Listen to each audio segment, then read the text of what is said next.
2, 1.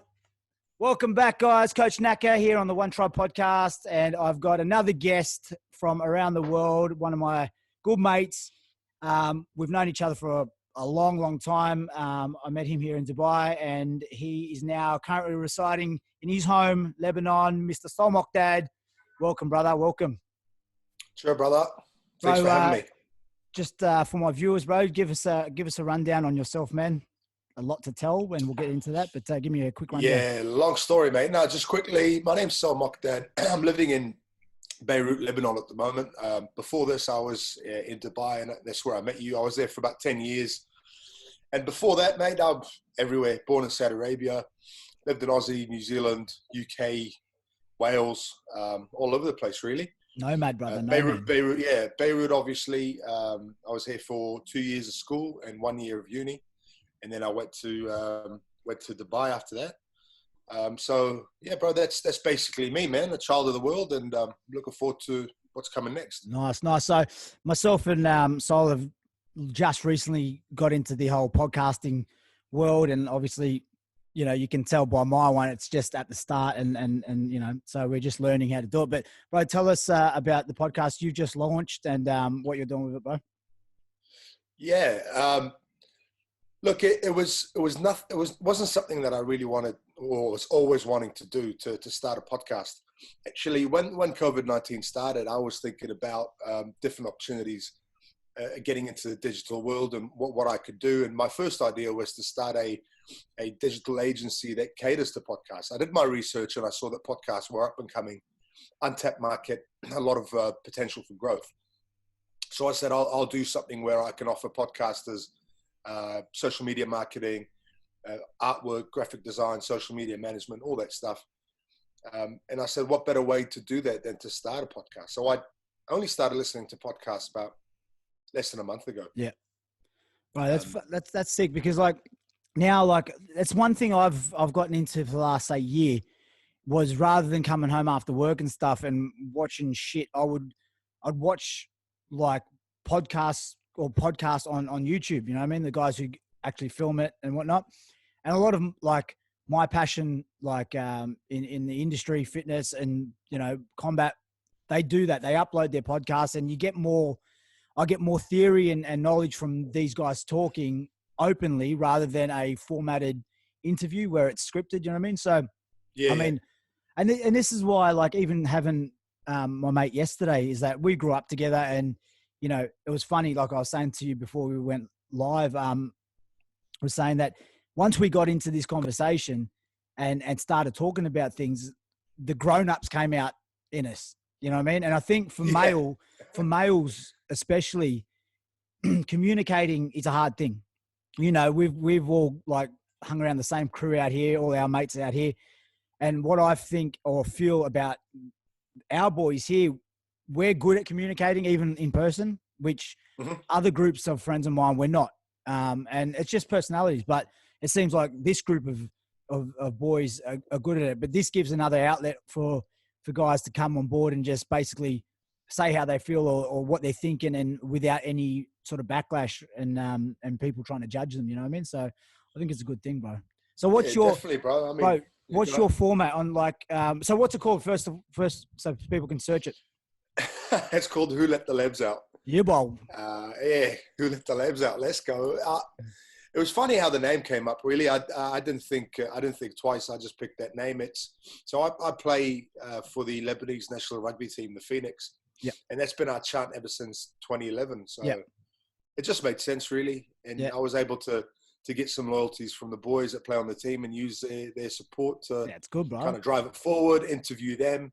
Because, you know, we all live from different parts of the world, but play on one team. So it was cool, man. Just to get them on and listen to their stories, and the name just fits perfectly. And how many? I think you got your first episode out at the moment.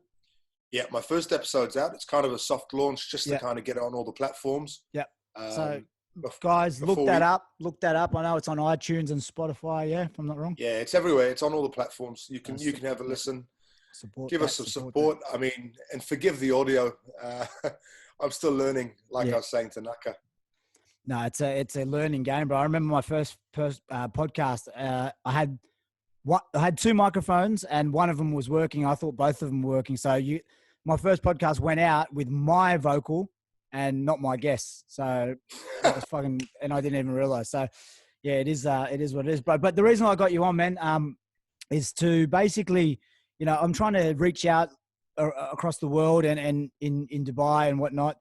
Was while this thing has been going on and playing out, I know all of us boys got onto Zoom chats regularly. Like, I think we made it like a Friday thing and we'd all like have a few beers and that. And, it was good. It was good. Like you said to me yesterday or the day before, like that whole Zoom online thing really helped me like it did to you, like you said, because it gave me something to look forward to on a Friday. Boys jump on at 1 o'clock, 2 o'clock, whatever it was, and we'd all catch up. And it was that interaction on how we were going. But I mean, obviously there was like up to like 15 of us on there. We didn't really get to speak much on how things were going, where people were at, because I think in the height of the situation, it was all just go, go, go, death, this, that, the other. So, bro, the reason why I got you on, I want to talk about and let people know, like I spoke to my yesterday's guest, was how people have been really going in certain parts of the world. Because looking at it from even here, I've got like friends of mine who this thing really hasn't affected. Actually, it was more of a blessing for them because they got to stay at home and work from home, and salaries weren't affected. So there wasn't much of an adjustment by just working from home, right? But on the flip side, I've got friends that have lost jobs, are now, sleeping on people's couches, are waiting to get home when these flights open. So there's no middle ground, you know what I mean? And then there's guys like me who, fortunately enough, I had let's say I had a month off work, which was nice because of the lifestyle I live as well, which is I can go, go, go. But the concern was there. Will I be able to open up the gym again? Will members come back in? But now I'm lucky enough to visit people at their houses and make that income come back in. So that's been a blessing. Might not last forever, but they're things that definitely have opened my mind too. So, bro, tell me a bit about isolation in Lebanon, bro. Like, how's it been? What has it been like for you? Bro, for me personally, I've seen it as a blessing. I've taken all the positive out of it. Bro, I naturally struggle with anxiety. I can't sleep at night. Yeah. Funny enough, this has completely taken away my anxiety. Yeah. What COVID's done is leveled the playing fields, and that kind of, because like you said, most people are on the go, go, go. The whole world's moving too fast, and I always feel like I'm hustling to catch up. But this kind of put everything in perspective and gave me the opportunity to work on myself. And let me ask you why before you move on from that topic, that anxiety topic, do you feel it's like that because you go to bed at night and you think, okay, well, there's certain things you've seen online or certain things people are doing, and you're like, fuck, I need to get to that level, or I should be working harder to get that level. So that's where your anxiety comes from. Do you feel like you were being sort of left behind because people were creeping up the ladder, or is it something? To be honest, mate, it's got nothing to do with other people. Yeah. I've got my own expectations, and I set my own expectations. It's basically anxiety because I'm not reaching those expectations. Yeah. They're not connected to anyone else. Right. And that's how I've always been. Yeah. I've been doing my own thing for a while, and ever since early 20s. Yeah. Even before that, bro. So that's where my anxiety comes from. I'm not fulfilling what I'm setting out to do. And I was chatting to a mate of mine yesterday, recording a potty, and I said to him, one of my biggest challenges is that I never see anything through. And that's kind of the downfall, and that creates anxiety because I've got so many open destination projects, and I'm thinking, what if, and I should have done this and I should have done that, and you end up not being able to sleep till 4 o'clock. Yeah, that's funny that you say that, because I was very like that 3 years ago, 2 years ago even, where I have always had the drive. Me and you are very similar. They never set out to be what they call entrepreneurs, but like what I would call a hustler. Like when your back's against the wall, you'll be able to eat regardless, because you know how to put your head down and get things done, right? So for me, it was always like, okay, we've got this going, but I always wanted something more. So I'd start something here, and then I'd start something over here. And then, like you said, there's fucking 10 fingers and 10 different pies, but they're all half eaten. So shit, I better go back and start finishing. And I never did. So projects would fade out, and people would ask me, oh, what happened to so-and-so? And I'm like, oh, yeah, bro, we're going to do this now. And I'd like gas up another project. And it was annoying for me, I think that came with age. There's something like, I got told on the weekend by someone close to me, was like, you need to learn how to step back from a situation sometimes and slow down, because I guess living in Dubai, it moves at 100 miles an hour. And for the last 8 weeks, it hasn't. And that's made me think, well, you don't always need to be at the front, leading from the front. Do you know what I mean? Like, so I've seen it in myself. I know that's something that's definitely my issue that I need to fix. So I always think, well, I need to be leading from the front, but I can't watch from the back. And sometimes you got to watch from the back because that's where you learn more. You know what I mean? So yeah, of course, bro. So that's and that's what I take from the isolation, bro. I'm lucky that I didn't have a job to lose now, jokes. Yeah. I'm lucky that I'm able to, take care of myself, and I'm not homeless, or I'm not running out of food or anything like that. Yeah. So I'm blessed like that. 100%. And I don't have any debt. So but you joked about that. You joked about that in terms of, you're lucky you didn't have a job to lose. But bro, in saying that, like when working for yourself, people who have relied on that salary or Monday to Friday style of life and going, well, 9 to 5. On the 13th, I'll get paid regardless of a good month or a bad month. They're the people who have been fucked bad, bro. Like they're the ones who have not been able to handle this whole thing, because the uncertainty has hit their life when their life was so certain by flying under the radar. But yeah, bro, I think it's a good thing, bro. I think for these people, it's a good thing, because they got to realize that you've always got to be switched on, and you need to be able to be a person of many talents. Have a side hustle. You know what I mean?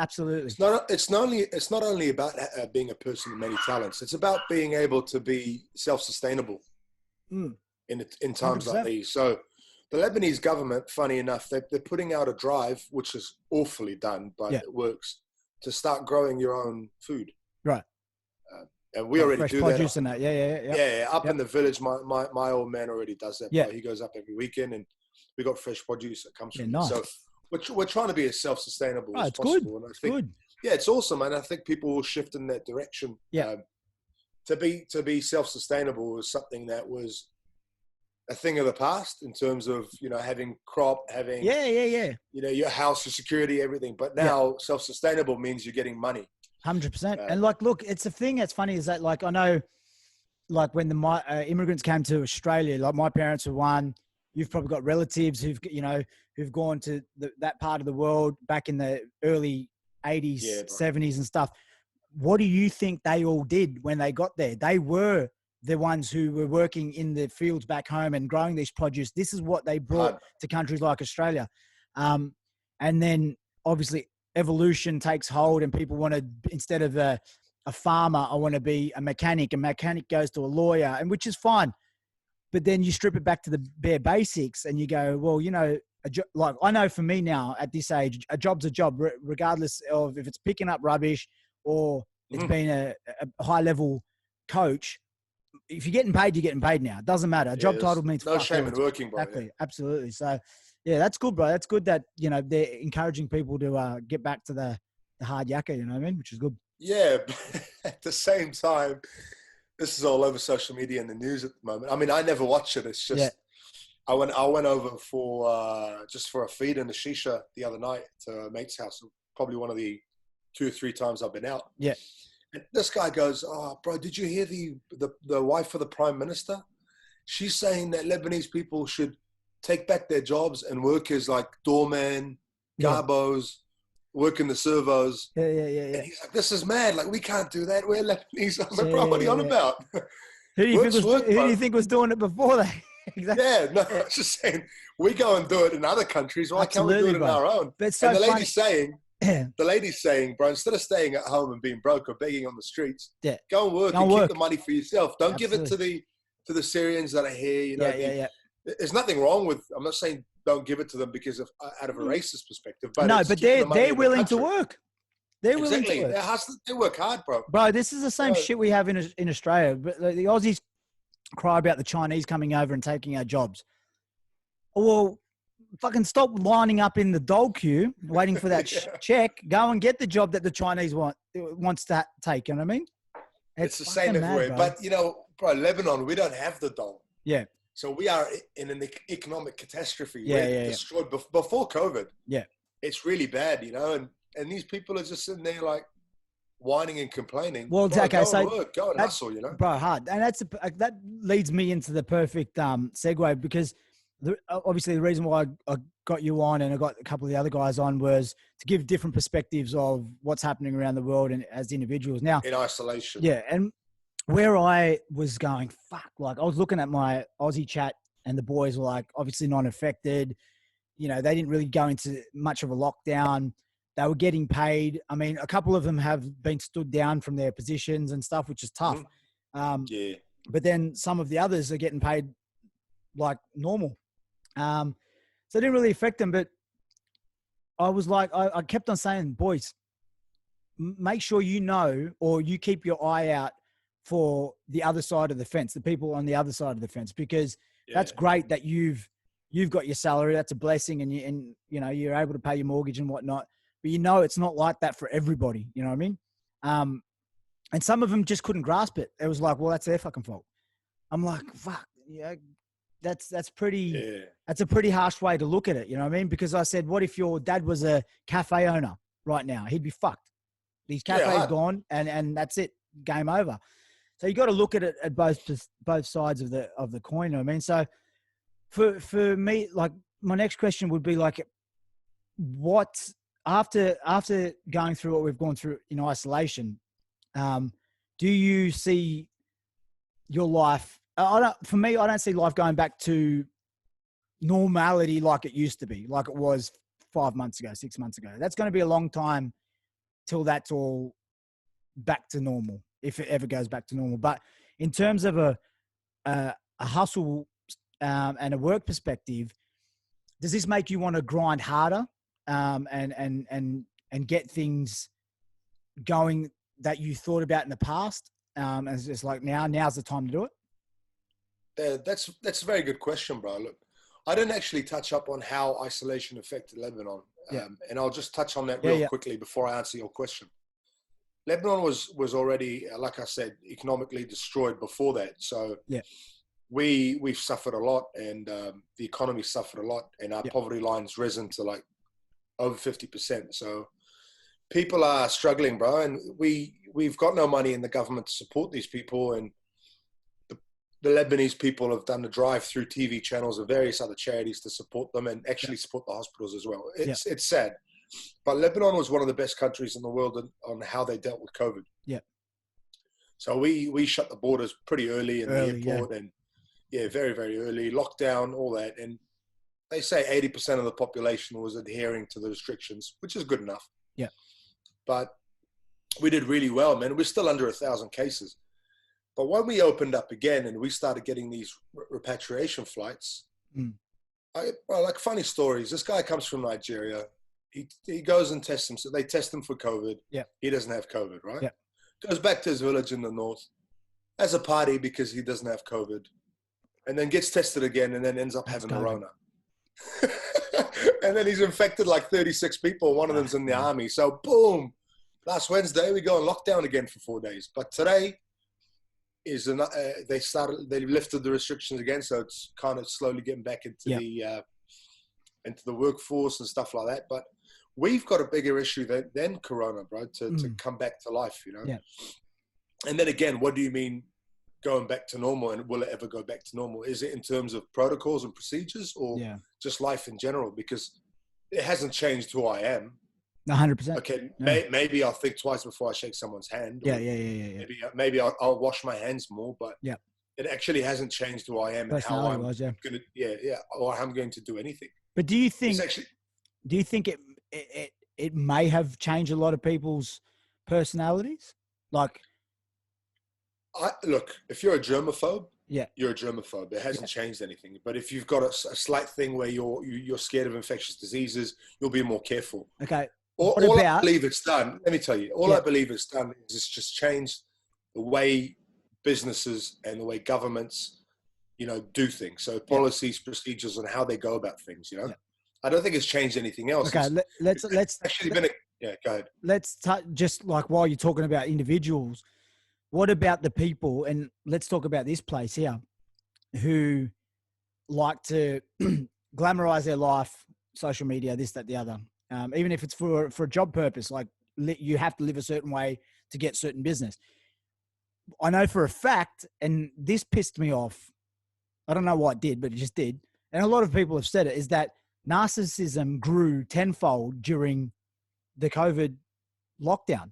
People were still so narcissistic about their behavior and how they, I guess, showed themselves to the world. I mean, I don't know what kind of behavior is that. Like, you don't have to be serious about it, and I want people to live their life, but it's just a weird thing, bro. I see it now. You know Look, what I mean? it's all about personal branding. That's what social media is. It's your personal brand. It's how you want people to perceive you, bro. If we didn't care about personal branding, we wouldn't have Louis Vuitton face masks and all that stuff, Yeah. But I guess that's how people are, bro. And talking about individuals, if you still got your income post-COVID, then why are you going to change anything? Yeah, no, of course, yeah. You know what I mean? And what it will affect people, like I said, people will start thinking to be more self-sustainable. Yeah. They'll start thinking about, spending on luxury and their money, but that's a certain type of people. Yeah. The top 1%, it won't change a thing. And the people that are well off and that have that stream of income coming through, I don't think it'll change a thing. People will be affected because they'll lose their jobs. Yeah. And the job market will go smaller. Yeah. But that's peaks and troughs. It'll come back again and people will just completely forget about COVID. 100%. Yeah. So look, in a nutshell, safe to say where you're at the moment is it's down on its knees and there's going to be a good fight to get back up to where it needs to be. Lebanon? Yeah. Or me? No, Lebanon. Bro, no one can solve the Lebanese problem, bro. I'll just tell you one thing. To make it very simple in terms of currency, okay? The Lebanese currency is pegged to the dollar. So $1 is 1,515 Lebanese lira, something like that. So 1,500 Lebanese lira. Yeah. Okay? That's what we've been going on for I don't know how many years. Yeah.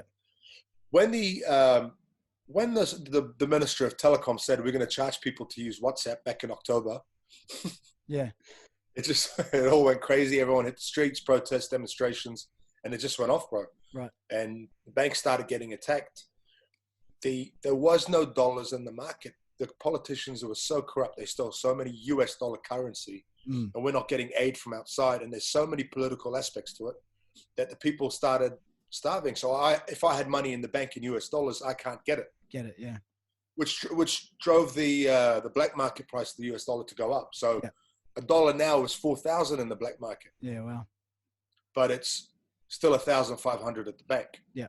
And if I'm a business owner and I want to export, this is our problem. And I was talking about self-sustainability. We don't actually produce anything. We don't have an industry. Yeah. We make nothing. So we rely heavily on import. So you got to import, you got to buy in US dollars. Yeah. So you got to buy it at the black market rate. So everything's become more expensive. So you go to the supermarket and you're like, holy shit. Yeah. Minimum wage is $300-400 a month, but you'll spend that in one trip to the shop. So that's it in a nutshell. Economically, we're pretty bad. And I'm not actually into these things, and I don't know much, bro. So I don't want to talk about something I don't know. Yeah, about. of course. I don't know how we'll recover. Yeah. Especially with the political situation. Yeah. Our problem more than economy is political. People are willing to help. Governments are willing to help. The WMF are willing to help. I think that's what they're called. I hear it on the news. But we need the politicians, bro. Like they're saying that a number's between $300 to $800 billion embezzled from our government. It's mad, bro. Like you listen to this and it's mad. So, without getting into, like you said, we don't really know too much about that stuff. So, but in saying that, I want to, and this is for my crew back home who watch this. In Australia, we've never been faced with what you guys are faced with there. You know, like you just said, like people go out and protest, and people like, you know, get into like riot and stuff like that, whatever it is.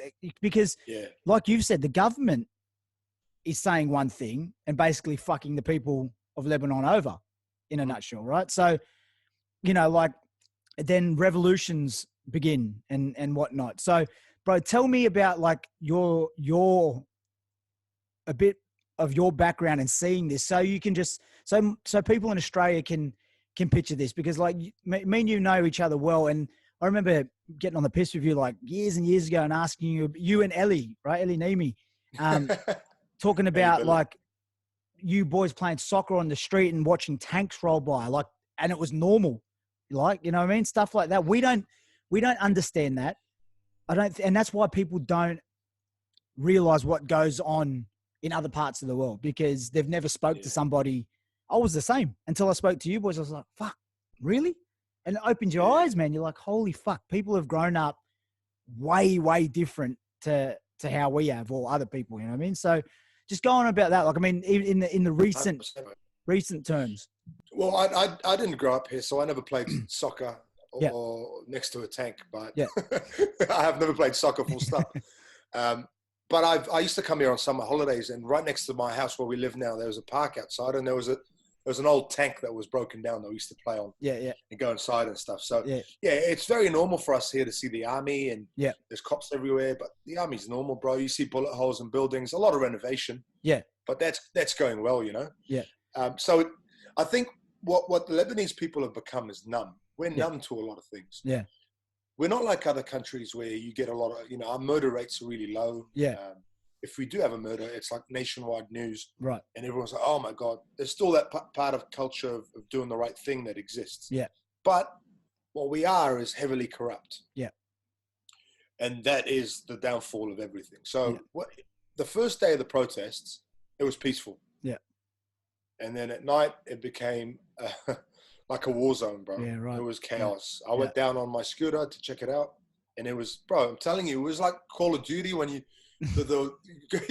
when you're rocking up to the battle zone and there's fires everywhere and there's people in balaclavas and throwing Molotov cocktails and just thugs everywhere. Well, I wouldn't even say thugs, bro, just really poor people. That I just fed up, bro. Like, imagine the guy goes, we're going to charge you $4 a month to use WhatsApp. So a guy that's making no money or whatever it is that we're going to charge to use, they can't even charge because it's a free service. Like, exactly. Mark Zuckerberg's like, bro, how the fuck are you going to charge it? So, but that was the last straw. It just showed that people are stealing from the government. And they're stealing from the people. So it was bad. But just talking about that growing up and seeing these things, Lebanese people have become numb to a lot of things, bro. Especially when it comes, I used to come in the summer and see things. I remember one summer we came for a visit with my family. We got to the airport, went to my auntie's house in the suburbs, and went straight into the, what's it called? The bunker. And stayed there for a whole month and then went back. Really? Because there was some sort of war. I was really young. I can't remember. But that was normal. So for our parents and a lot of parents in the Civil War, one of the bloodiest in the world was normal, and these people are still suffering from PTSD. 100%, bro. And look, you know, like, and this is the thing, because it was sorry to interrupt. It was a religious war. It was secular. People are killing each other because based on ID. So it takes a lot of time for people to evolve. And that's the thing. Growing up in Sydney, especially where I grew up, bro. Like, I grew up with a lot of my mates being, you know, from Middle Eastern descent, and you know, like, parents from Lebanon and stuff. I don't think people get it in Australia yet as well, because they've never spent time in their country of origin, or if they did, it was on a holiday for 2 weeks and then they're out. They never got to speak to the people who are doing it tough there. And, you know, it's, you know, I don't want to go into it too much because it's another topic, but it's a tough one to see, especially now, me living in such a country like Dubai, and I go back and I'm like, you fuckers don't know how lucky you are in Australia to be living the way, and people will go, bro, that place is like full of money. I'm like, okay, maybe so, but we never, like, it's not like we see it, but then there's the other side of Dubai where you see these poor laborers and whatnot. And there's the poverty, bro. It's fucking huge, bro. So, you know, yeah, it's a mad one, man. So, you know, like, but it's good. I mean, I want people to realize that this is happening on the other side of the world. People that you can, you know, configure with are going through a different time in isolation. Yeah, it's very different for us, bro. It's very different for us because it's not just COVID. It's COVID and then everything else we're going through. Yeah. So it was like a double jab, and the straight's coming soon, bro. Yeah, exactly. The uppercut's coming soon, bro. Yeah. The uppercut's coming soon. 100%, bro. So look, and for your future goals, like what are your goals coming up, man? Like, I know you want to get this podcast going and get some traction and momentum with that. Your digital media stuff that you're getting quite good at. So, like, what are your future goals for the next, I don't know, 6 to 12? Like, what are we talking? 6 to 12 months. Look, in terms of the podcast, it's just creating content. Yeah. I think there's a certain beauty to creating content. And bro, funny you ask, because I put my first episode up and I just had no idea what to expect. Yeah. Right? I didn't know what to kind of compare it to, how many listens do I need, but I really generally didn't care. And I was telling you this yesterday. Yeah. I don't care. I'd love people to listen and hopefully of course, learn from yeah. But the vanity metrics of it doesn't actually mean a lot to me. I just want to be able to create content and like I was talking to Alo yesterday, leave some sort of legacy. Yeah. That my kids one day can listen to and go, look at my dad, he's an idiot. Yeah, 100%, bro. You know, it's funny you say that because a lot, like I'm the same. I put so much shit out for work and whatnot, and then I love doing this. I enjoy doing this. It's like a release for me because you can actually talk some decent stuff with people and go, okay, fuck it, you know, that's an hour gone by and we've had a good chat. But at the same time, you don't realize who watches these things, bro. I touched on this yesterday, and let's talk about it now. Is that, like, you doing what you're doing now? You're getting into your own sort of retrospect of your business and launching your own little platform. And we all hope you'd think people the closest to you would support you the most.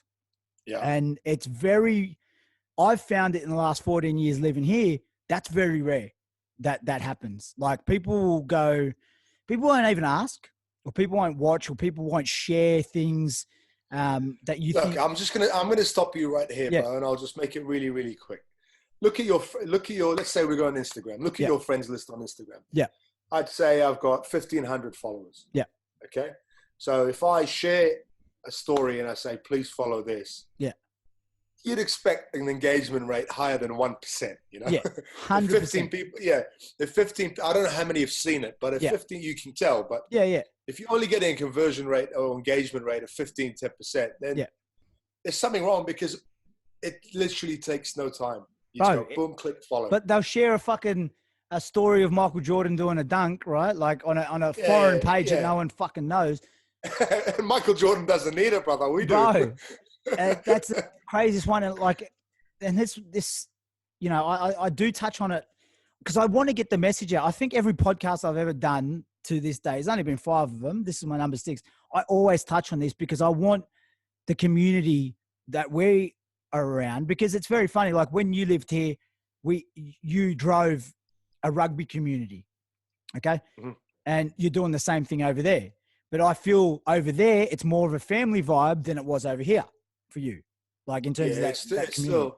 It's much smaller, bro. Yeah. Yeah. But that's good. You don't need to be massive to be tight. You know what I mean? Like, so it's funny because, like, I know that I'll put stuff out and you see people who have watched it, but nobody pressed the like button or no.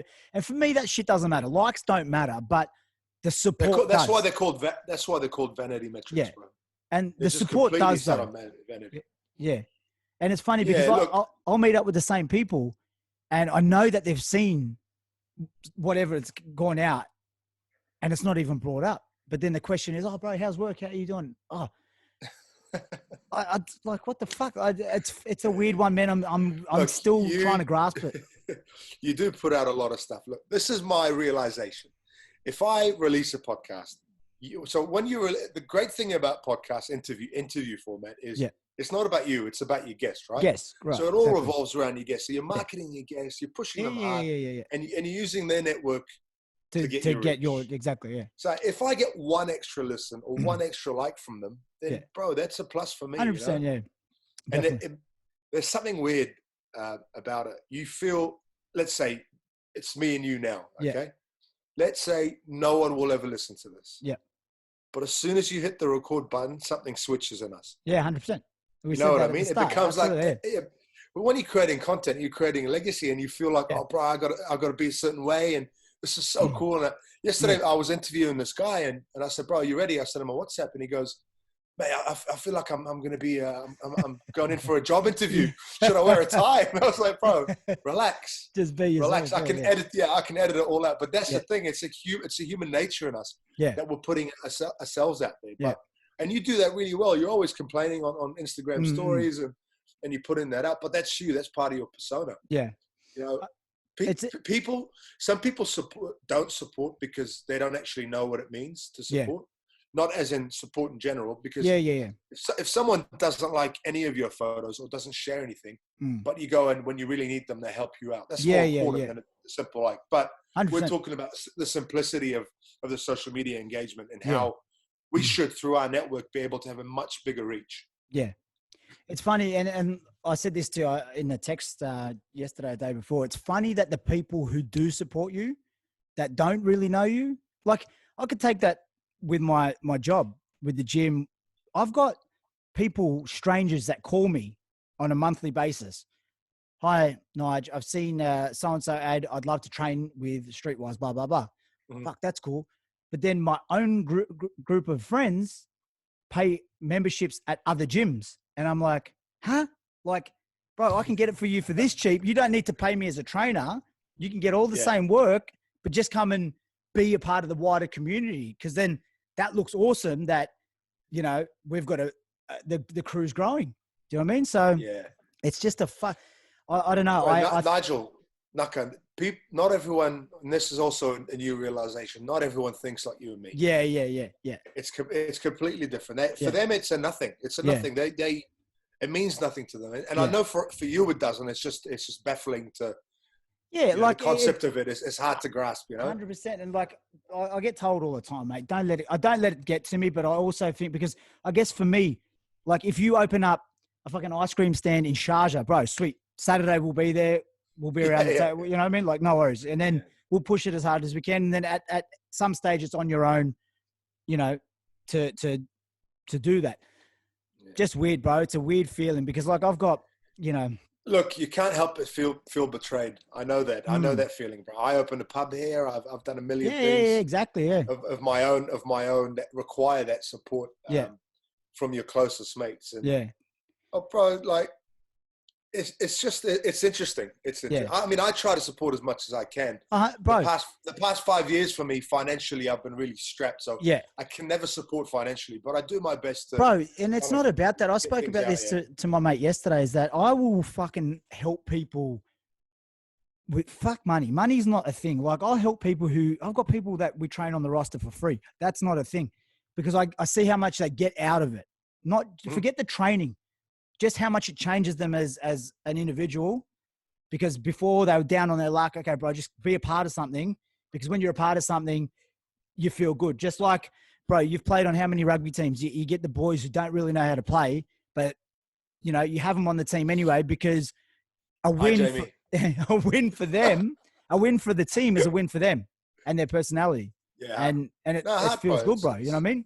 And that's the thing is that I feel like.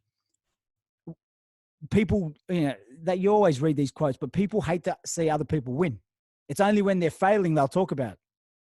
Yeah, bro. Well, look, it's two things that you brought up here. First of all, it's culture, and that's a big thing. Changing cultures and your culture and your community culture and how you grew up, and creating a culture around yourself is huge. And that's an MJ thing as well, man. Yeah. You know, people come and become Hall of Famers because they change the culture and the way things are done. So that's something that you got to work on, and hopefully that will. Look, but this is the thing, bro. Like, Before you continue, the other thing, I forgot what you asked me. What was the other thing?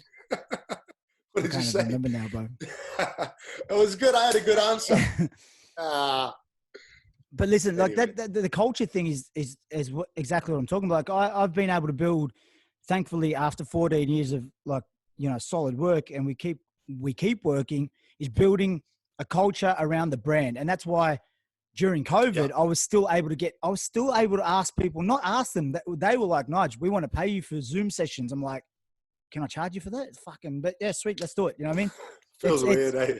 Hard, but it's building that culture of we still want to work. We turn up, you're there, sweet. And I've had that community support from these strangers that they don't really need to support me, but they do because they're a part of something and they want to be a part of something. You know what I mean? So that's a big thing, bro. And I remembered your question, bro. The quote that you said, that people don't want to see people win. Yeah.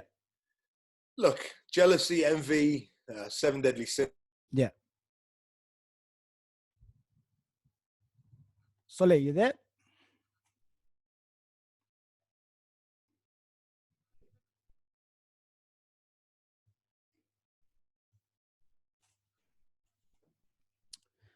I think Solly's just dropped out. Let's pause it. No, I'm here. I thought you dropped out. Oh, no, sweet. We're good.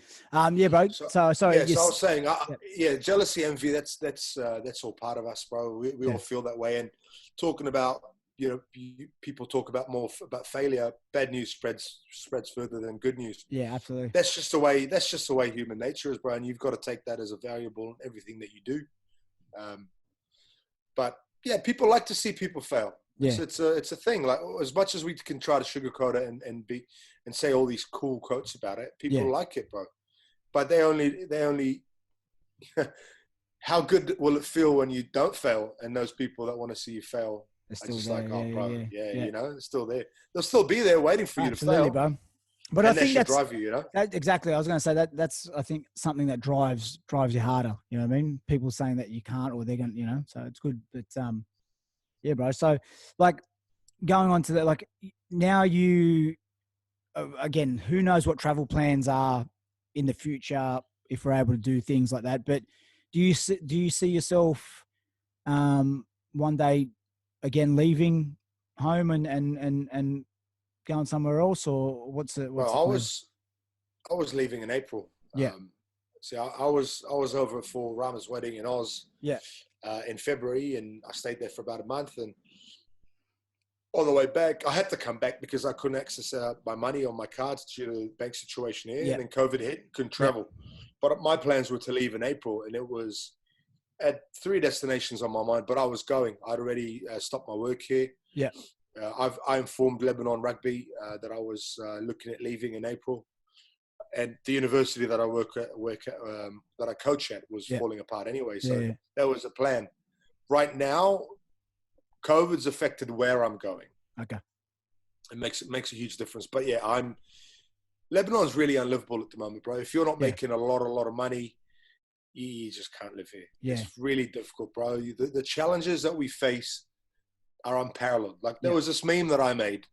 Like, it was organisms that can live under extreme conditions. There was like all these weird ones, and then I put Lebo in there. It's like, bro, I'm trying to record a podcast. Yeah. Power cuts. Yeah. The electricity's so unstable, it blew my charger. You know, then yesterday it's become really, really hot, and then we've got all these insects flying. Yeah. But we can't catch a break. You can't win. So you've got too many things that get in the way in Lebanon for you to succeed. Yeah. Well, okay. I'm not going to even say succeed, but things become a lot more challenging here, financially, just in general, bro. Like, things become a lot more challenging, and it's driving me backwards. Yeah. Or at least keep me in my place. So I want to excel. So I need to go somewhere else, bro. Yeah. And do you want to say where those next destinations are, or you want to? No. Okay. Look, I was coming back to Dubai. Dubai was the one to come back to, but you guys are destroyed at the moment. And right. From what I'm hearing, like, I don't know if you saw the news, like places like Jumeirah Beach Hotel not opening till 2021 October. They put that out yesterday via the hotel. they'll probably take the opportunity to renovate and stuff like that. Bro, they only finished the renovation in January. It's a brand new hotel. Oh, did they? Yeah, bro. JBH. Bro, I remember we used to go to an apartment over there. Hey. Isn't that where Mahiki is? Yeah, Mahiki. Yeah. Apartment was the bomb.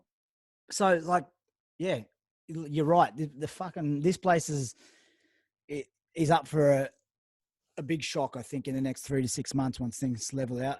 You know what I mean? So it's the heavy reliance on the expat workforce that's kind of going to get you in trouble. But again, I'm not an economist. I have no idea. Dubai always pulls something out the hat. So I mean, I love Dubai, bro. You guys are all there. It's close. It's close to my family. And I could just travel everywhere from there. So it was part of my destinations that I wanted to go to. But it looks like it'll be Oz for me, bro. It's not a bad place, bro. Not a bad place. Well, this is the ultimate plan. We're all going to catch up in Brizzy, eh? Yeah. Hey, that's what, look, well, I've said it so many times, but eventually, look, I was speaking to my mum and dad last week and they're like, look, like they do every year, right? Let's pack up and move home. You know what I mean? I'm like, it's more of a reality now for me, Sol, because I know that after this levels out, there's either one of, two things are going to happen. Fitness and health will be a priority for everybody, right? And you can already see it. You can already see it. Oh, you can already see it, bro. Didn't know this many people worked out. Yeah, you can already see it. But then on the flip side of that, is it worth, will I be able to charge what I once was? Or will I be going back to prices where we started? And will the city then adjust itself to become cheaper? So when I do have that cheaper price so people can afford it, it all levels out. Now, if that's the case, I could probably go home back to Australia and do the same shit and start my life now close to 40, which I should, man. You know what I mean? Like we always say, you can't make Dubai home forever. And, but it's not easy to leave Dubai. No, bro, you've been through it. It's not, man. I left. And the problem is I left under special circumstances, as you know, the whole thing with rugby league and rugby union. And so it was different for me because I was just like, okay, I have to leave now. Contrary to popular belief, I wasn't deported. I just generally had to leave because I lost everything. And if you stay there long enough and you don't pay the banks, you get in trouble. So I had to leave and that's all sorted now. But yeah, you feel, and how many mates of ours have left, bro? You've lived there long enough to see people come and go and how people deal with it. Yeah. People leave on their own accord and some people are forced to leave. But Dubai does something to you that's it's different. There's a certain vibe to it, certain lifestyle that you can live like. You can live like a millionaire without being one, You get used to a certain way of life. Yeah. And then, look, it's funny because the company we keep all our mates, we work hard, but we don't live like complete wankers either. I'm sure, like, man, I could I could put myself into debt and have a nice apartment and a nice car downstairs and just be racking debt every month. But I think it's how you grow up too. You prioritize. It's family, it's your upbringing, bro, and what and like you said, prioritize. But you always kind of adjust your lifestyle compared to your income. If you're if you're getting $100,000 a month, you'll spend a lot more, and your lifestyle 100%. will look a lot bigger. 100%. But also, like I was saying, bro, it's difficult to leave because you create such. I've created bonds and mates in Dubai that I have for life, like yourself and the boys, and it's difficult, dealing with the FOMO and seeing your boys out on the piss, but that's normal. That's why the Zoom sessions are awesome. No, absolutely. During COVID, I caught up with you guys more than I did the 5 years that I was. 100%. 100%. But even carrying over now, like everyone keeps in contact, even if it's a WhatsApp chat group, like there's a lot more activity and people asking how people are, which I definitely think, and I touched on it yesterday's podcast, is that going forward, bro, we always talk about it, but I think for me, there's one realization is that don't let life get too busy to make sure people around you are doing all right. You know what I mean? 100, bro. We're all subject to it. We all get busy. We forget to ask how so-and-so is. And then, bro, so-and-so might not be there one day and you go, fuck, what happened to that person? And you're like, bro, he was doing it tough or she was doing it tough, or, do you know what I mean? Especially as we get older. So this COVID has definitely made me realize to stay in contact with people that mean a lot to you, and just, you know, create those bonds and make sure they're cement. You know what I mean? Because bro, It doesn't take long to keep in touch. 100%. And without mates, like fucking what's life, bro? You can go through it by yourself. It's fucking shit. Like, you know what I mean? You've got no one to tell stories to, then it's a bit shit. So, but bro, I think we'll leave it there. It's about an hour and a bit now. So Wow. yeah, good chat. As I said to you at the start, bro, like, bro, we can go for ages, man, eh? can flow. But yeah, bro, I appreciate you coming on, and Thanks bro, for having me, bro. we'll have to do it soon, and we'll get the group on. I'd like to do this in a group setting, bro. Like, even if it's on Zoom, get some of the boys from Brizzy, and just do it like a group session to see how everyone's doing, and just stick it up on YouTube, bro. You know, so I think you should. That's a good idea, bro. We should definitely do that. We'll set that up, bro. Thanks, and you look after yourself over there. And you too, brother. Thanks for having me. I'll chat to you on WhatsApp with the boys, bro. Sure, brother. All right, brother. Peace. See ya. Mokdad. Out.